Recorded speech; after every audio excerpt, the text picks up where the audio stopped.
Bonjour à tous et tout d'abord je vous souhaite à tous une très bonne année à venir et j'espère que vous avez passé de bonnes fêtes, un bon Noël, bien gâté, bien mangé, bien bu, bien fêté, euh, tout ça dans la bonne humeur. Et ici, moi ça s'est bien passé, on est en plein été donc il faisait chaud, on a fait un petit truc assez léger, assez sympa, mais bon c'était super quand même. Voilà. Euh, Ceux qui ont remarqué peut-être mon absence sur la chaîne par rapport au tuto, j'ai eu un petit souci avec des lunettes qui ont été cassées, donc je ne voyais plus rien.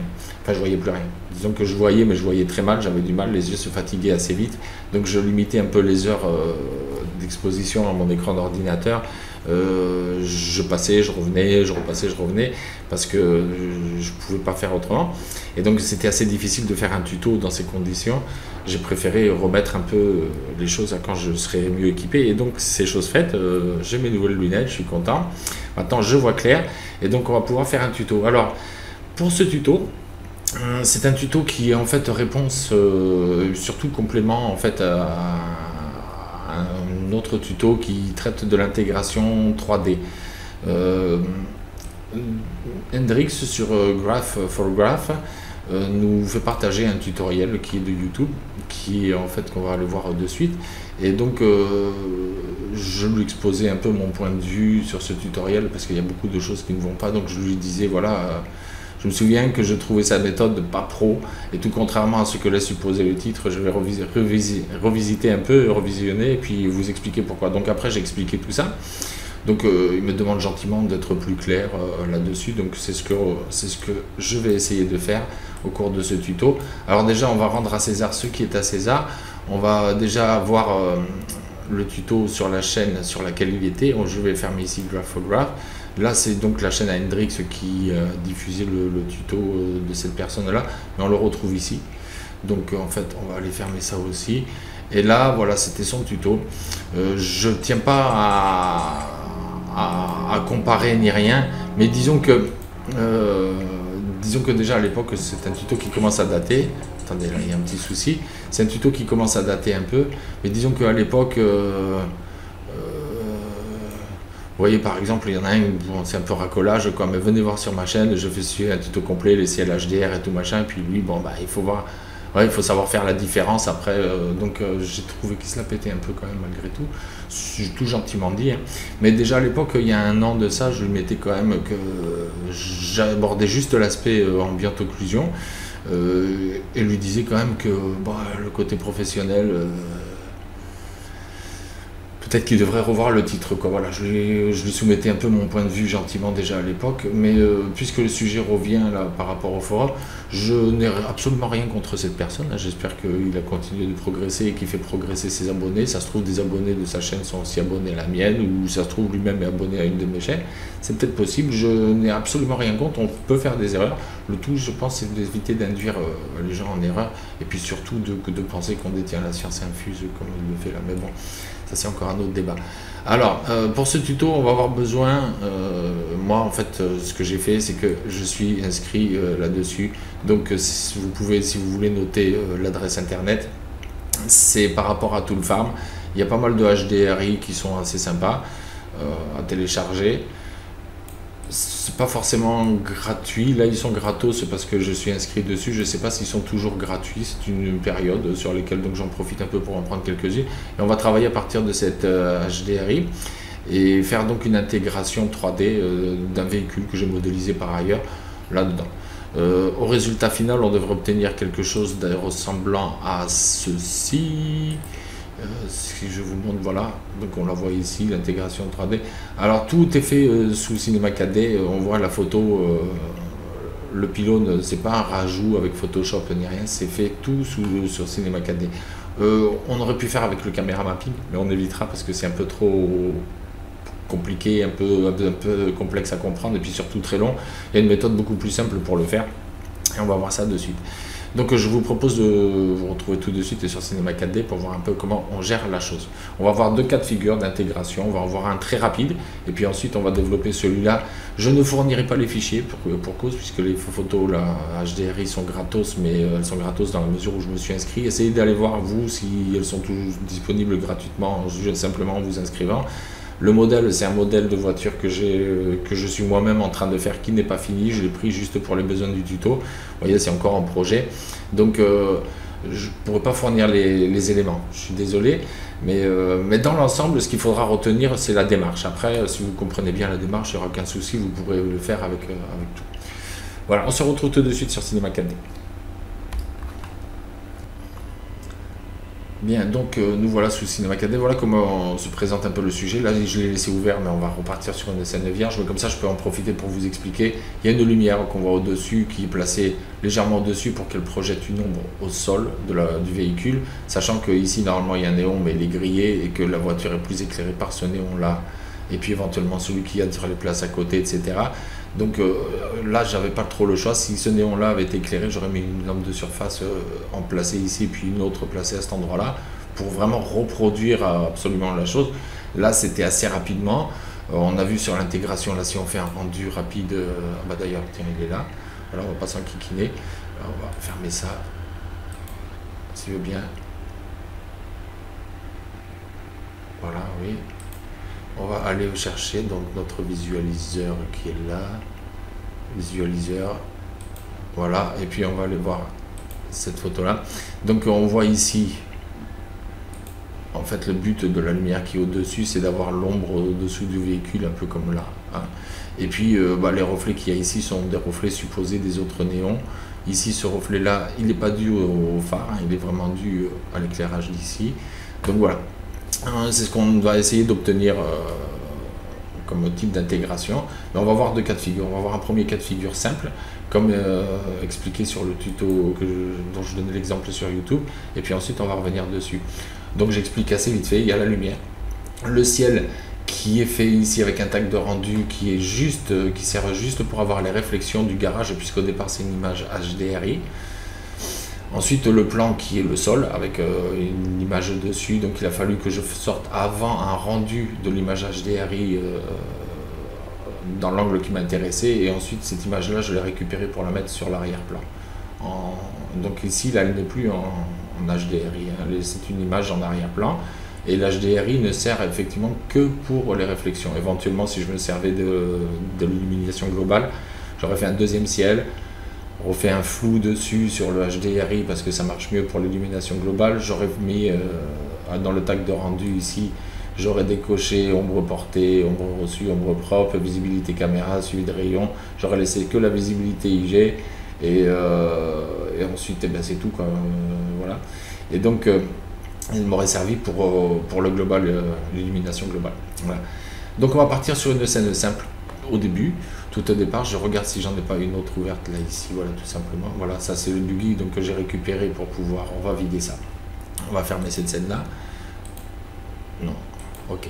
Donc on va prendre un cas de figure, on va donc ouvrir ici un nouveau projet, voilà. On va prendre un cas de figure avec une image simple qu'on va aller chercher. Moi en l'occurrence, je vais prendre l'image du garage déjà, hein, puisque dans les dossiers ici, je vais aller la chercher. On va prendre alors. Ce qu'on a tendance à faire souvent, c'est plutôt, on va mettre un arrière-plan en premier, parce que l'arrière-plan va nous déterminer notre angle de vue. On va mettre donc notre image dans le canal luminescence exclusivement, puisqu'il est en arrière-plan, on n'a pas besoin de l'avoir en couleur. En plus, comme ça, il ne recevra pas d'ombre, il n'aura rien à voir avec tout ça. Et l'avantage qu'il y a, c'est que selon les angles de la caméra et tout, selon les éclairages surtout que vous aurez dans la scène, vous n'aurez pas de soucis avec. Parce que si vous mettez sur le canal couleur, du coup il recevra les ombres, l'arrière-plan recevra des ombres d'objets qui risquent de se retrouver à proximité en fonction des éclairages qu'il y aura, comment seront orientés, et ça risque de vous faire un gros aïe dans le travail. Donc nous, ce qu'on va voir pour le moment, on va aller voir ici divers, voilà, j'ai Roadster, je vais donc aller chercher cette texture là, voilà, Ok, là je mets non, d'accord. Donc il est bien dans le canal luminescence. On va le mettre sur l'arrière-plan, on va attendre qu'il s'affiche. Et là on voit que la grille, puisque si vous ne l'avez pas affichée, elle est ici dans les options filtres gris. Alors moi d'habitude je la décoche pour plus de lisibilité, mais là pour le coup ça m'intéresse de la voir, parce que ça va permettre de caler mon angle de caméra déjà à la base. Plutôt que de créer un objet, mettons si je crée un cube, si je crée un cube et qu'après je veux l'intégrer, il va falloir que je le descende, que je le fasse pivoter, comme il fait dans le tuto le jeune homme sur YouTube. Il va falloir que là par chance ça tombe presque bien, mais ce ne sera pas toujours le cas. Et sinon il faudra que je le fasse pivoter comme ça, que je refasse pivoter là. Puis après si je remets un plan dessous pour recevoir les ombres, il faudra que je fasse pareil, etc. Donc ça, tout ça, non. On va supprimer ce cube là et on va s'arranger de façon à ce que ces lignes là, elles soient déjà calées sur la perspective de l'image. Donc pour ce faire, on va donc se mettre comme ça. Et ici on va descendre. Voilà, on va se garder quand même en repère des lignes.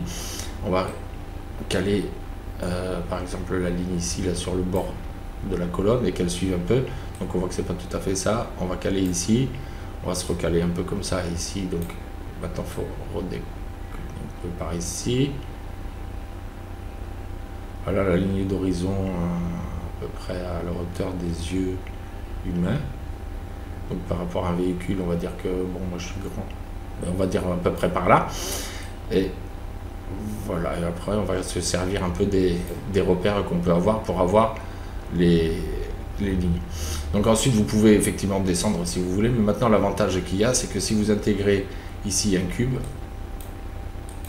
il sera naturellement calé dans la perspective. On voit que si on le déplace, il rentre bien. Bon là évidemment il y a la colonne qui gêne, mais disons que on voit que il suit bien les lignes. Voilà, il est bien sur le bord de la colonne, etc. Donc ça c'est important. Je pense que c'est la première chose à faire avant de commencer à faire quoi que ce soit, de mettre un texte, etc.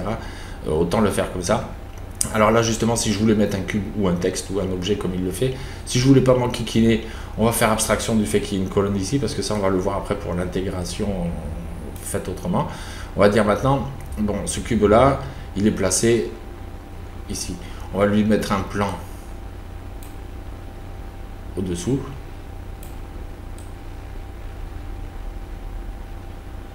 Voilà.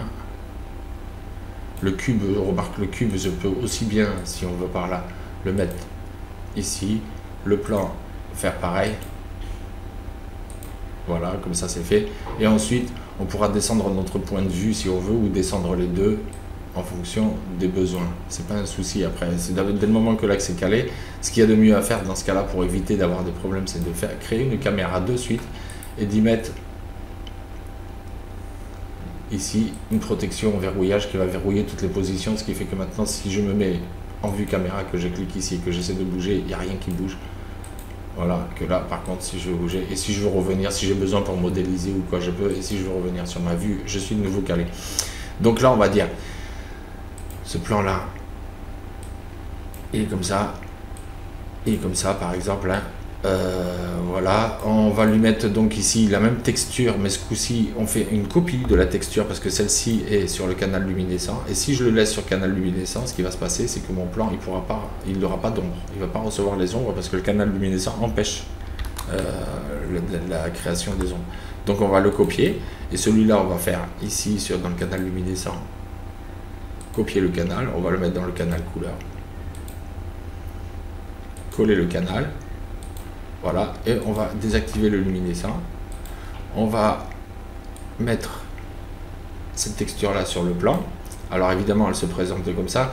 On remarque en passant que l'arrière-plan il est obligatoirement, sa texture elle est obligatoirement en frontal par défaut. Donc sur le tuto il dit oui, s'il pas, alors il les met en UV pour après le repasser en frontal, ça sert strictement à rien. Il est déjà en frontal. Par contre en revanche sur le plan non, il est en UV, donc là il faut le mettre en frontal. Là c'est clair. Et ensuite, ce qu'il faut faire, c'est mettre effectivement un tag de rendu sur le plan. Voilà, un tag de rendu. Et sur ce tag de rendu, on va mettre composition avec le fond. Ce qui fait que là, normalement, si je fais un rendu rapide, on va voir le cube qui est en suspens dans l'air. Maintenant, ce qu'on peut aussi, justement, pour éviter ça c'est le cube justement de le descendre, de faire en sorte qu'il soit posé sur le sol.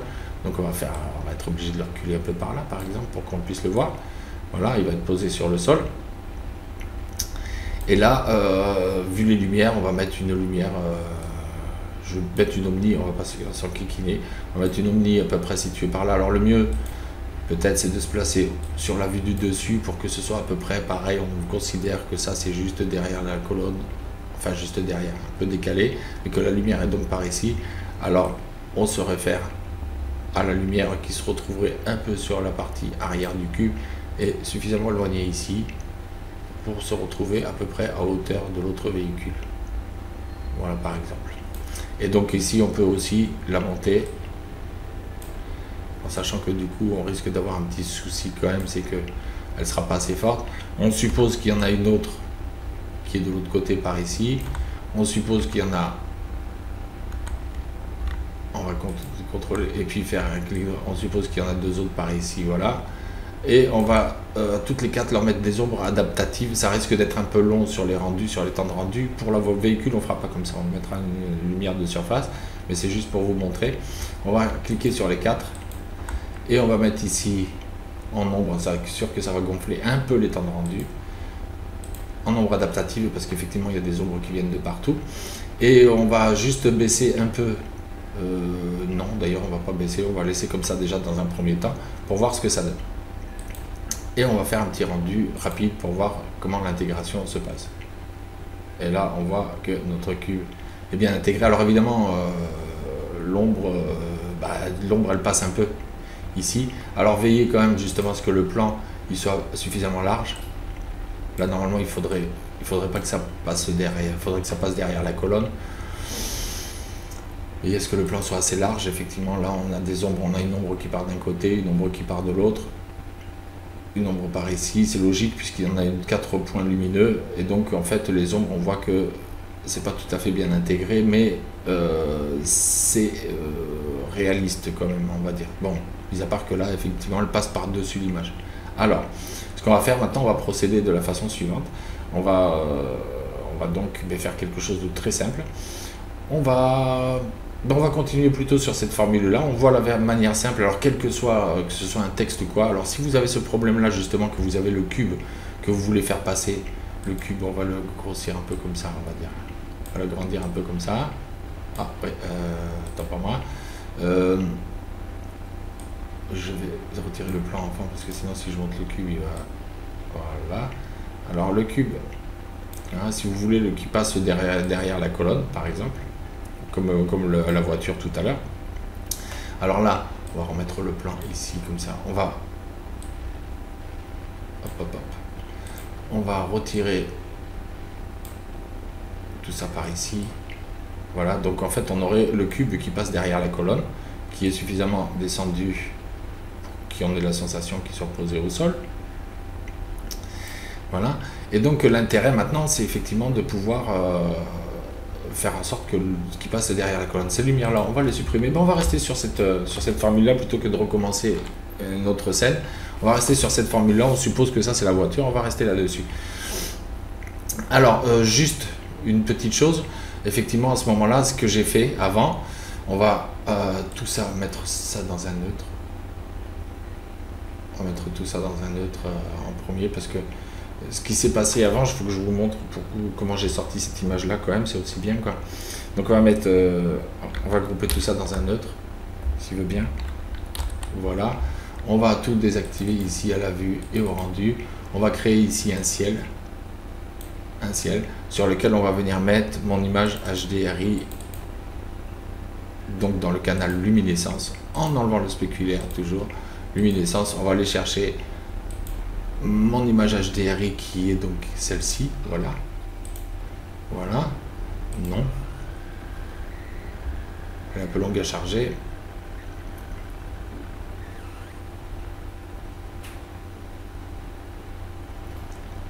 ok, c'est bon, donc cette image HDRI je vais la mettre sur mon ciel, après on le supprimera le ciel, hein. On va juste attendre qu'il s'affiche et qu'une petite mise à jour de fait sur le, voilà, et donc ici, eh bien, vous placez votre caméra. Alors vous allez vite vous rendre compte que, s'il veut bien évidemment, Ah oui, là je suis en vue caméra, donc il faut que je désactive ma vue caméra, voilà. Vous allez vite vous rendre compte d'ailleurs que quand on fait comme ça, si je fais un rendu ici, les chiffres sont à l'envers. Alors ça dépend après de la nature du HDRI, mais bon, dans ce cas-là, il suffit de cliquer sur la texture ici, dans les X, de mettre moins 100 au lieu de 100, de valider, et puis maintenant on retrouve nos chiffres à l'endroit. Donc évidemment, du coup ça se trouve être un peu différent, puisque la voiture se retrouve de l'autre côté, etc. Donc on voit bien ici qu'il y avait une lumière. Moi ce que j'ai fait, c'est que j'ai fait un rendu un peu dans cet angle-là. Voilà, c'était à peu près ça, en gros. Et donc là, je ne me suis pas au sol, hein, j'ai fait mon rendu sur le HDRI en direct, je me suis calé la caméra de façon à dire, bon là c'est à peu près honnête, c'est à hauteur d'homme, de vue d'homme. Et donc j'ai fait un rendu. Et donc on obtient l'image que j'ai pour faire le tuto. Voilà. Ça c'est dit. Cette image là, elle est ensuite justement rendue avec le visualiseur et sauvegardée. Ok, sauvegardée dans un dossier. Dans le dossier, je retrouve ici. Voilà. Je retrouve ici dans le dossier mon image. Celle-là, je vais la supprimer pour éviter les confusions. Et ensuite, bah, c'est l'image du rendu que j'ai sorti dans le format 1080 par 720. Vous pouvez sortir dans un autre format, c'est pas très grave. Et donc, je l'ai remis dans la texture. Maintenant, comment on peut faire pour que cet objet-là passe derrière? Alors, c'est simple. On va déjà pas s'éterniser avec ça. On va faire quelque chose ici. On va créer un plan. Un plan qu'on va mettre avec une seule subdivision. Voilà. On va mettre en plus Z par exemple, voilà. Et on va aller se placer, là on est en vue caméra, donc on ne peut pas bouger. On va aller se placer sur la vue du dessus pour aller caler notre plan à peu près à hauteur de notre colonne. Alors, on va la descendre un peu. Voilà. On va réduire un peu dans cette dimension-là pour voir un peu ce que ça donne. On va essayer de caler ça comme ça, voilà, sur la colonne. On va le descendre de façon à ce qu'il sorte un peu du champ, qu'il reprenne bien tout. On va augmenter donc sa hauteur. On voit qu'il suit bien la colonne, donc ça veut dire qu'on est bien calé. Enfin, il suit bien la colonne, pas tout à fait quand même. Donc là, pour le coup, celui-là, vous pouvez le faire tourner légèrement, très légèrement, de façon à bien le caler dessus, sur bord à bord, voilà. Ensuite, de toute façon, ça pose pas vraiment de problème, ce genre de souci. On aurait pu faire un caméra mapping, mais on va... C'est plus compliqué. J'ai fait un tuto sur le caméra mapping, sur l'intégration d'objets dans un décor 2D et en mouvement. Donc c'était une photo au départ, et on en faisait une vidéo. Et là, il y avait du caméra mapping. Je vous invite à aller regarder. Alors, allez regarder ça sur ma chaîne si vous ne l'avez pas vu. Là, pour le coup, on va se contenter de quelque chose de très simple. On va choper une arête ici. En appuyant sur la touche contrôle, on va l'extruder jusqu'au bord de la colonne ici. Comme ça, on a notre colonne. Et cette colonne-là, on va lui remettre la texture qu'on a pour le sol, puisqu'elle est en... C'est donc celle-ci qui est pour le plan. Ouais. On vérifie bien que ce soit bien celle qui est dans le canal couleur. Voilà. Encore qu'on peut le mettre, on peut mettre l'autre aussi, puisque celle-là de toute façon ne va pas projeter d'ombre. L'ombre elle est déjà comprise dans le... On peut mettre aussi l'autre si on veut. Et sur ce plan-là, on va mettre plutôt l'autre. Tiens, voilà. Elle est déjà en frontal, théoriquement. Non, elle est en UV parce que mon plan est comme ça. Et donc voilà, on a notre colonne. Maintenant, qu'est-ce qui se passe si je fais apparaître mon cube? Mon cube est derrière. Et si je bouge mon cube comme j'avais mon véhicule tout à l'heure, par exemple, je bouge mon cube, j'ai donc le cube qui est passé derrière ma colonne. On peut ensuite faire un éclairage. Ça va être du rapide, en fait, tout compte fait. On n'aura pas besoin de voir différentes méthodes, on va s'en contenter d'une seule, ce sera très bien. On va éviter de s'attarder. Alors là, j'ai ma lumière sélectionnée, je vais venir la placer au-dessus de mon cube, par exemple. Mon cube, je le lèverai un peu, j'écarterai un peu du sol tout à l'heure, ce que je vais faire, pour avoir une ombre dessous quand même. Et donc cet éclairage-là, on va mettre ici, on va choisir éclairage de surface. On va s'arranger pour le faire pivoter pour que l'axe Z de notre éclairage soit en vertical, plongé vers l'objet. Donc on va le faire tourner de 90 degrés. On commence à tourner, on appuie sur la touche Shift et on arrive jusqu'à 90 degrés. On va donc lever un peu notre lumière.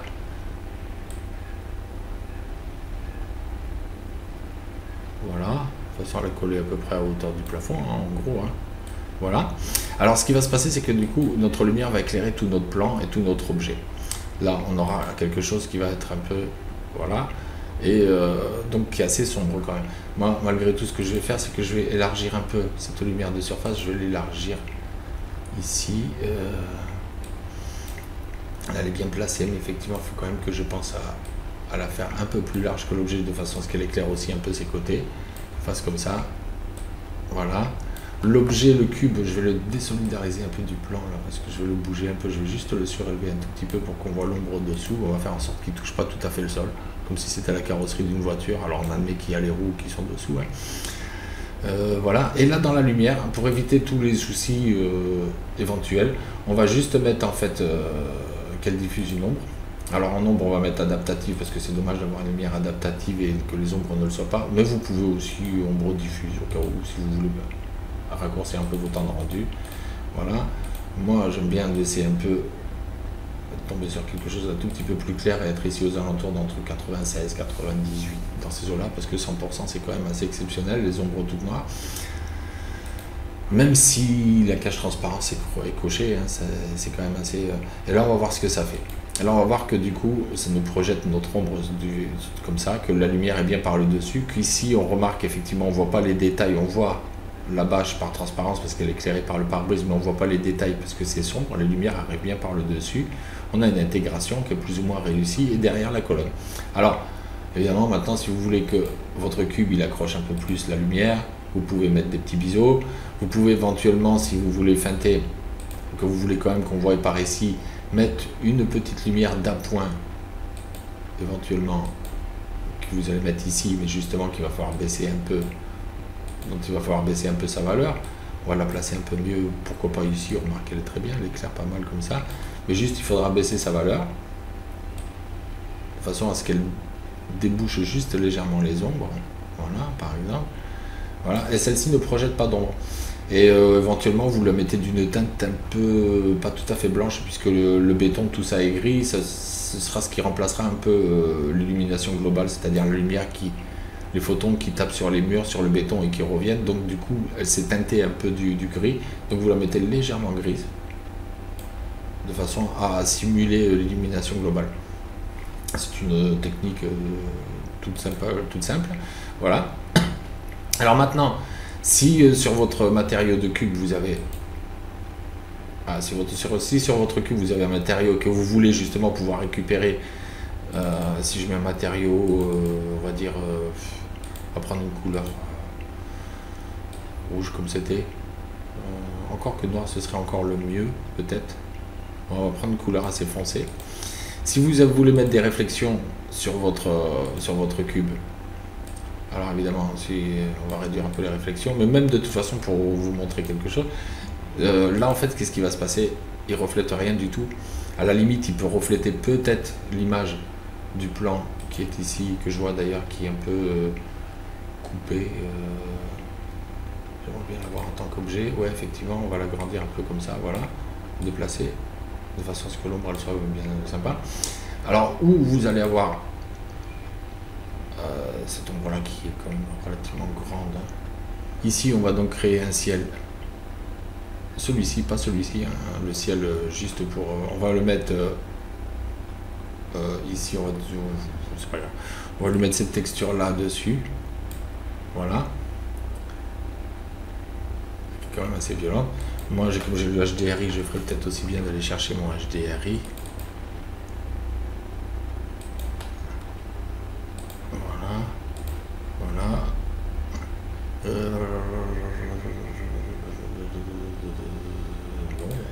C'est comme ça.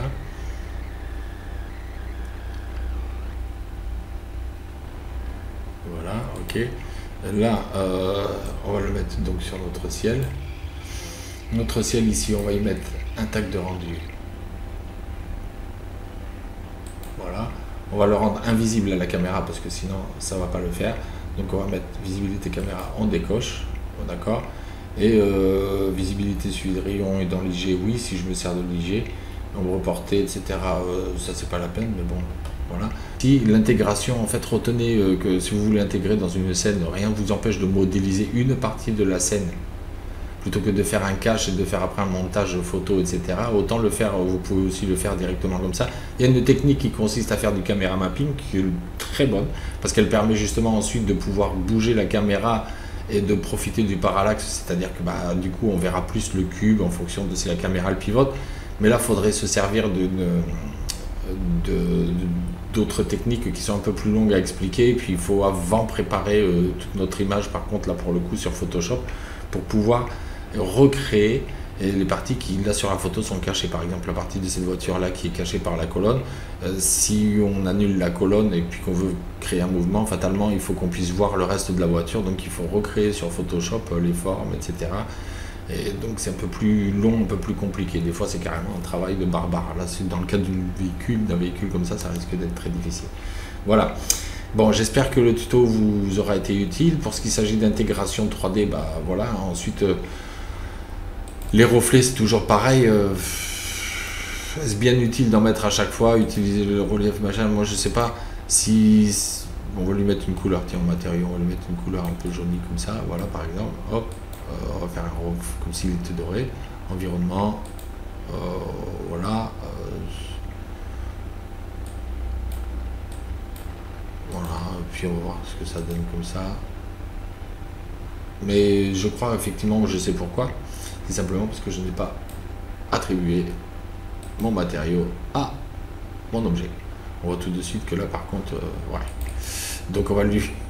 Si je commence à faire des conneries comme ça aussi, ça va peut-être pas le faire. Alors, donc voilà, il faut déjà y mettre le matériau sur l'objet, effectivement. C'est quand même une bonne chose, ça résout beaucoup de problèmes. Voilà. Là, j'avais pas mis le matériau à l'objet. Donc là, s'il veut bien, on se rend compte que l'objet est intégré. Là, du coup, c'est avec le HDRI. Ça aurait été intéressant de le faire avec les deux plans de tout à l'heure. Mais bon, je les ai pas gardés. Mais bon, si vous le faites avec le plan, vous verrez donc là, du coup, le ciel, là, je crois que il faut juste que je fasse un truc, c'est que j'enlève le flou, parce que là, c'est comme c'est assez violent comme flou. On va juste mettre un léger flou. Voilà, un léger décalage. Alors on va mettre aux alentours de 5 ici, aux alentours de 8. Ça devrait suffire. Voilà, là on a un objet qui reflète un peu les lumières environnantes. Ici, les lumières qui doivent se trouver quelque part par là. Là les autres véhicules qu'on distingue. Maintenant si vous voulez un reflet vraiment net, libre à vous d'aller chercher dans votre machin, d'enlever tout le flou carrément directement. Hop, on va mettre ça à 0. Voilà. Enlever un peu de luminescence, la laisser aux alentours de 100, ce sera bien, de la laisser à l'origine. Ensuite, dans votre matériau texture, d'enlever le canal environnement, puisque du coup, il va refléter, sinon ça va faire une superposition de matériaux, et voilà. Et là, vous avez effectivement votre objet qui est calé, intégré, avec les reflets de l'autre voiture qui se trouve en face, les autres voitures garées et tout. Alors après, c'est à vous de voir l'angle du ciel si... Effectivement, peut-être que là, l'angle du ciel ne correspond pas exactement c'est-à-dire que là, les voitures, elles sont garées un peu comme si d'un coup, au fond du garage, elles étaient comme ça. Donc on peut toujours essayer le ciel. Vous avez toujours la possibilité de le faire pivoter dans ce sens-là, mettons de 90 degrés à peu près. Voilà. Et de voir ce que ça donne, de voir si vos voitures sont rangées dans l'ordre au niveau des réflexions. Et de voir que voilà, c'est tout de suite beaucoup mieux. On voit que la voiture ici est garée là et tout. Et donc là, par contre, vous avez une intégration qui est réussie. Il n'y a aucun souci là-dessus. Généralement, quand je parle d'intégration 3D, c'est quelque chose que j'arrive à faire. C'est peut-être ce que j'arrive à faire de mieux au niveau de la 3D.